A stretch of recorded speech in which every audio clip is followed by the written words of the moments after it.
Hello everybody, it's Stella from New Hope Wellbeing and we are back with another video. I hope everybody's been enjoying their week. It's been nice and sunny down where I am so far, so fingers crossed it stays that way. Today we are going to be discussing the Titaness Mother of the Gods, Rhea.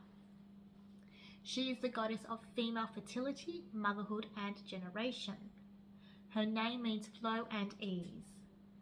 She is the wife of Kronos, the king of the gods when the Titans ruled, as well as the god of time. And she herself represents the eternal flow of time and generations. She is the great mother, and the flow she represents is the flow of the menstrual flow, birth waters and milk. She's also a goddess of comfort and ease, which is reflected in the Homeric phrase, the gods who live at ease. She's most well known from a myth that does involve her husband, and that is when her husband Kronos heard the prophecy that he would be deposed by one of his children, he took to swallowing each of them as soon as they were born. But Rhea when she bore her youngest child, Zeus, she bore him in secret, and she hid him away in a cave in Crete, guarded by the shield-clashing Curetes. In his stead, she presented Kronos with a stone wrapped in swaddling cloths, which he promptly devoured. Rhea was most closely identified with the Anatolian mother goddess Sibyl, as they were both depicted as matronly women, usually wearing a turret crown and attended by lions. Although she would not be as prominent in mythology as Zeus or her grandchildren Apollo or Athena, she does hold a very important place in Greek religion and mythology, with her powers allowing her to assist in delivering babies and raising children. She also helped to induce a sense of tranquility and ease mental illness. She is regarded as the symbol of motherhood. Once the Olympians rose to power, Rhea became much more of a minor figure on Mount Olympus. However, she did continue to have a role, and when reduced to the role of a minor goddess on Mount Olympus, she was still reflected in mythology, but she was known as Rhea, the mother of the gods. Rhea she's extremely a powerful goddess. However, she was not a combat goddess or a warrior goddess as such. She was rather the opposite. She is the goddess of fertility and motherhood. She would assist, as I said earlier, in babies and raising children. She would bring the serenity to a situation through her very presence and induce a powerful sensation of tranquility. Her gift of mental healing is associated with this power. In fact, this was then also inherited by her daughter Hestia, who would become the goddess of the hearth inside the home. Although motherly and tranquil, Rhea was not always a good mother. There are several myths that mention occasions when the goddess was angered. According to these myths, Rhea's fury was terrifying. She's often depicted holding a stone wrapped in swaddling cloths or passing a stone to Kronos. There are also some depictions of her on the chariot or on a throne, sometimes flanked by two lions or lionesses. Like the Anatolian goddess Sibyl, she's often depicted as the matronly mother. So this ancient pre-Hellenistic goddess was worshipped sporadically throughout the Greek world. However, the original and main place for her worship is the island of Crete, where according to mythology, that is where she did give birth to Zeus and hid him away in the cave. However, the temples dedicated to her have been found all over Greece. Several of them were dedicated to Rhea under the name of Metatheon, or Mother of the Gods. The ones in Attica, Arcadia, and by the Acropolis of ancient Corinth, and in Athens were mentioned by a Greek traveller and geographer. There was a sanctuary to the Great Mother in Sparta.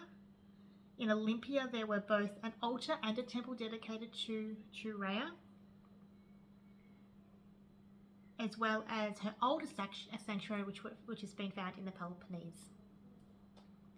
Starting from the 4th century BC, Rhea gradually blended with the old that's when she started to really blend with the Anatolian mother goddess Sibyl, to the point where their names were often interchangeable in both Greek literature and in worship. They were depicted with the same attributes: the throne, the chariot, the crown, the lions, the stone, etc. Worshipping of Rhea was accompanied by the beating of special, I think it's pronounced tymphonon drums, cymbals, and blowing horns. Her priests chanted and performed orgastic dances in the forest and on the mountains. Gaia and Uranus warned Kronos that just as he had overthrown his own father, he would one day be overcome by his own child. Bloodthirsty, Kronos did devour all of his children except for Zeus, which he was tricked. Supported by his grandmother Gaia, Zeus grew up in the cave in Crete, where the sacred goat Amalthea nurtured him. Later, this goat would be made immortal by Zeus and guarded by Rhea's golden dog, nymphs, called Melissa. I think it's supposed to be Melissa, and fed him with honey, and while doves brought him nectar and ambrosia. Rhea appointed the Curates, who were gods or spirits, kind of a little bit interchangeable.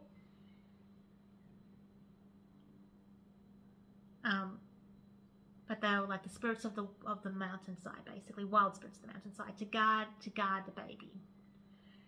Because they like to make noise so constantly, they would drown out the baby's cries with their clatter and clashing of spears and shields during their frenzied dance. Once Zeus grew up, he used the position given to him by his grandmother Gaia to make Kronos spit out whatever he had swallowed. Kronos disgorged everything in the reverse order. First came the stone, which was later placed in Delphi as a relic, and then his brothers and sisters.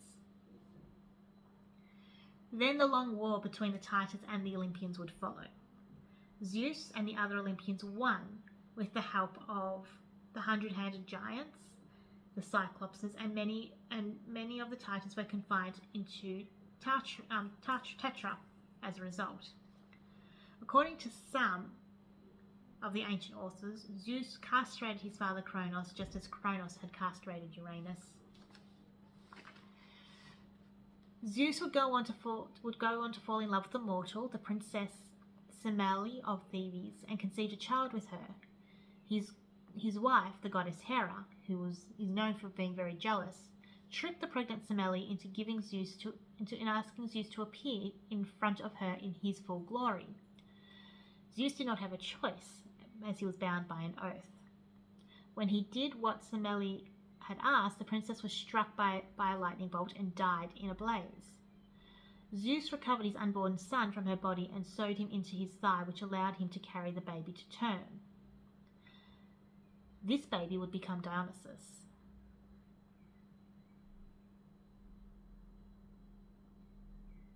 Now, when Hera learned about his existence and whereabouts, she drove into her husband. Or she drove them so mad that they killed both children and themselves.